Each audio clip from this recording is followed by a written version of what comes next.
والوالدات يرضعن أولادهن حولين كاملين لمن أراد أن يتم الرضاعة আর জননীগণ তাদের সন্তানদেরকে পূর্ণ 2 বছর স্তন্যপান করাবে। এটা সে ব্যক্তির জন্য যে স্তন্যপান কাল পূর্ণ করতে চায়। وعلى المولود له رزقهن وكسوتهن بالمعروف لا تكلف نفس إلا وسعها لا تضار والدة بولدها ولا مولود له بولده وعلى الوارث مثل ذلك পিতার কর্তব্য যথাবিধি তাদের ভরণ পোষণ করা, কাউকেও তার সাধ্যাতীত কাজের ভার দেওয়া হয় না। কোনো মাতাকে তার সন্তানের জন্য এবং যার সন্তান তাকেও তার সন্তানের জন্য ক্ষতিগ্রস্ত করা যাবে না। আর উত্তরাধিকারীরাও অনুরূপ কর্তব্য।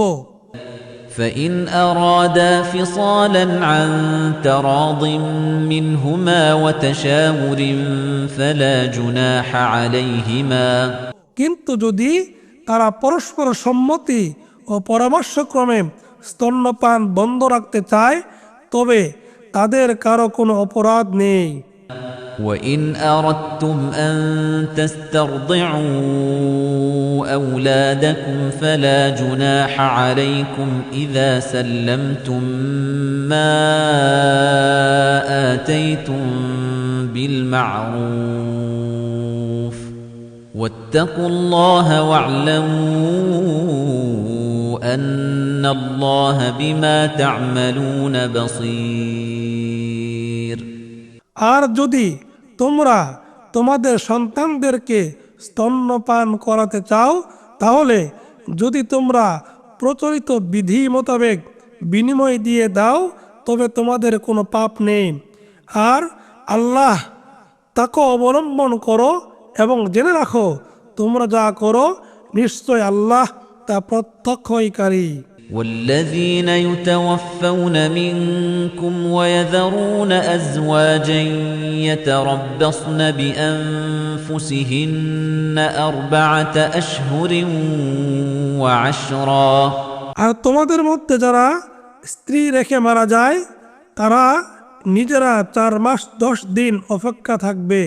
فإذا بلغن أجلهن فلا جناح عليكم فيما فعلن في أنفسهن بالمعروف والله بما تعملون خبير অতঃপর যখন তারা তাদের ইদ্যৎকাল পূর্ণ করবে তখন যথাবিধি নিজেদের জন্য যা করবে তাতে তোমাদের কোনো পাপ নেই।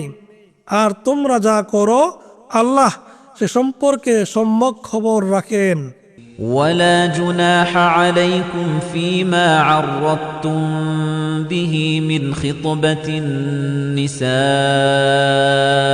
أو أكننتم في أنفسكم আর যদি তোমরা আকার ইঙ্গিতে নারীদের বিয়ের প্রস্তাব দাও বা তোমাদের অন্তরে গোপন রাখো তবে তোমাদের কোনো পাপ নেই। علم الله أنكم ستذكرونهن ولكن لا تواعدوهن سرا إلا أن تقولوا قولا معروفا আল্লাহ জানেন যে তোমরা তাদের সম্বন্ধে অবশ্যই আলোচনা করবে কিন্তু বিধিমতো কথাবার্তা ছাড়া গোপনে তাদের সাথে কোনো প্রতিশ্রুতি দিয়ে রেখো না।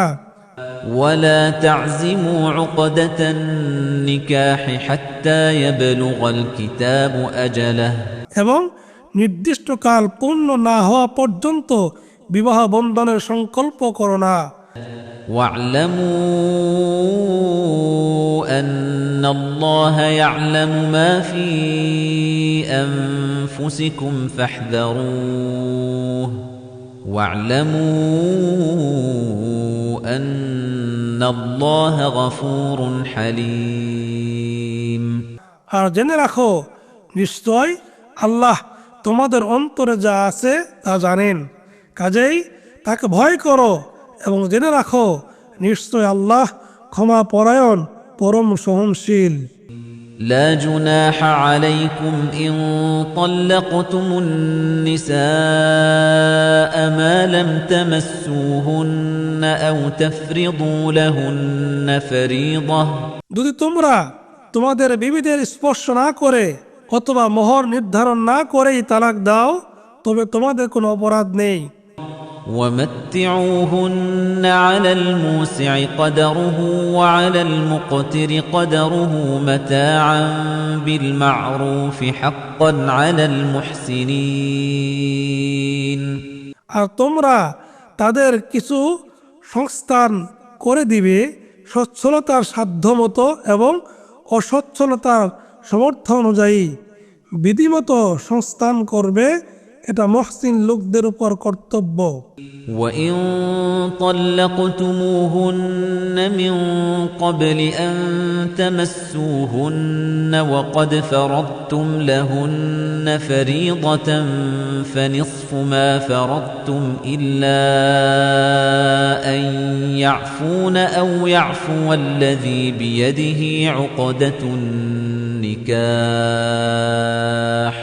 আর তোমরা যদি তাদেরকে স্পর্শ করার আগে তালাক দাও অথচ তাদের জন্য মাহার ধার্য করা থাকে, তাহলে যা তোমরা ধার্য করেছো তার অর্ধেক, তবে যা স্ত্রীগণ অথবা যার হাতে বিয়ের বন্ধন রয়েছে সে মাফ করে দেয়। وأن تعفوا أقرب للتقوى ولا تنسوا الفضل بينكم إن الله بما تعملون بصير এবং মাফ করে দেওয়াই তাকওয়ার নিকটতর। আর তোমরা নিজেদের মধ্যে অনুগ্রহের কথা ভুলে যেও না, তোমরা যা করো নিশ্চয় আল্লাহ তা সবিশেষ প্রত্যক্ষকারী। حافظوا على الصلوات والصلاة الوسطى وقوموا لله قانتين তোমরা সালাতের প্রতি যত্নবান হবে, বিশেষত মধ্যবর্তী সালাত, এবং আল্লাহর উদ্দেশ্যে তোমরা দাঁড়াবে বিনীতভাবে। فإن خفتم فرجالا أو ركبانا فإذا أمنتم فاذكروا الله كما علمكم ما لم تكونوا تعلمون অতঃপর তোমরা যদি ভয় করো তবে পথচারী অথবা আরোহী অবস্থায় সালাত আদায় করবে। অতঃপর তোমরা যখন নিরাপদ বোধ করো তখন আল্লাহকে স্মরণ করবে যেভাবে তিনি তোমাদের শিক্ষা দিয়েছেন যা তোমরা জানতে না।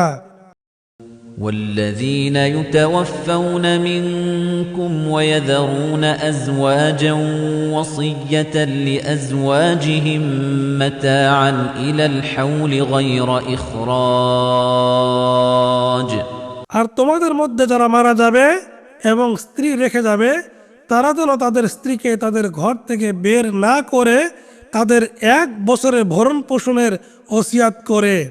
فإن خرجن فلا جناح عليكم فيما فعلن في أنفسهن من معروف والله عزيز حكيم কিন্তু যদি তারা বের হয়ে যায় তবে বিধিমতো নিজেদের মতো তারা যা করে তাতে তোমাদের কোনো পাপ নেই, আর আল্লাহ প্রবল পরাক্রান্ত প্রজ্ঞাময়।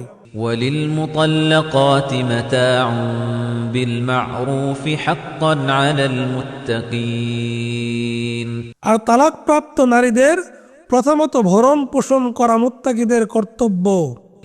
كذلك يبين الله لكم آياته لعلكم تعقلون এভাবে আল্লাহ তার আয়াতসমূহ স্পষ্টভাবে বর্ণনা করেন যাতে তোমরা বুঝতে পারো।